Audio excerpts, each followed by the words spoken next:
Su kokiu vyru bus meilės santykiai jau šį rudenį? Pasižiūrim, ką parodys kortos. Jūs esate Lazdų karalienė, galite būti ugnies ženklo arba tokia ambicinga moteris, siekianti savo tikslų, karšta tokia, karšto temperamento. Nu, čia vyras sąjunga eina jo. Nauja pradžia kažkokia aistra. Nu, šitas vyras iš kelionės, aš ką galiu pasakyti.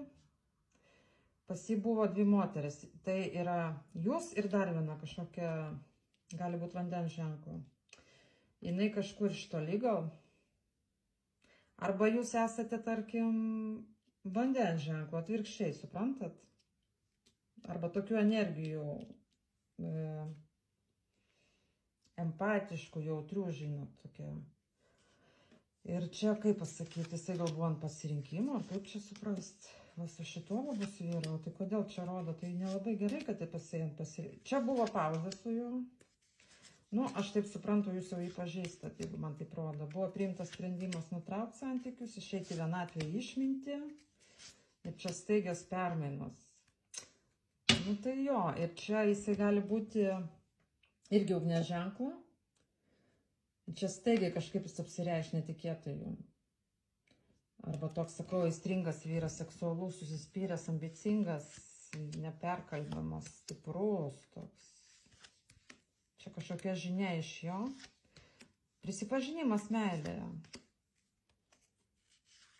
Prisipažinimas meilėje. Jis netgi siūlys jums būti jų žmona, kad jūs būtumėte jo žmona. O tai jis nebus trečio asmens? Ne, nebus turbūt, nes jisai jau rodo, kad šansas jums pati geriausia korta. Pati geriausia korta krenta monetų tūzas. Čia šansas šeimai. Tai aš manyčiau, priimkit jūs jį. Jis tada padarė matyt klaidą.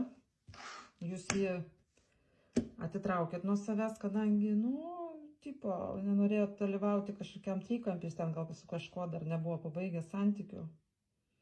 Nebūtinai jis, kad buvo vedęs, man nerodo to, man tik rodo, kad dvi moteris. Nu tai va. Tai čia va būtent šitai moteriai, va, kuri žiūri ir skirtas. Tai nesvarbu, ar vandens stichijų ar ugnies stichijų. Bet kam čia gaunasi taip, kad jisai pasirenka būtent jūs ir grįžtas, netikėtai labai kažkaip, tai su meile. Šansas su juo pratęsti netgi giminę.